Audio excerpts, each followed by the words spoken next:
This is a trial exam question. Ini adalah soalan percubaan. Ini adalah kimia tingkatan 4, chemistry form 4. Okay, this is actually chapter 5, bab 5, ikatan, bonds. So, if you look here, antara berikut yang manakah menerangkan ikatan datif? Which one explains dative bond? Okay, tengok jawapan A dan jawapan B. Dan jawapan donkey, A and donkey. Ikatan kovalen yang terbentuk apabila hanya satu atom berkongsi elektron. Nah, istilah di sini salah. Mungkin awak rasa ni jawapan dia. You might think that this is the answer. Where only one atom shares electrons. This is wrong. One atom doesn't share electron. One atom cannot share electron.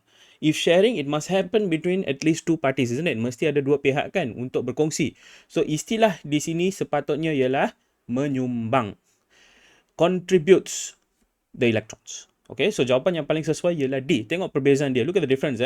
Ikatan kovalen yang terbentuk apabila pasangan elektron dikongsi berasal daripada satu atom saja.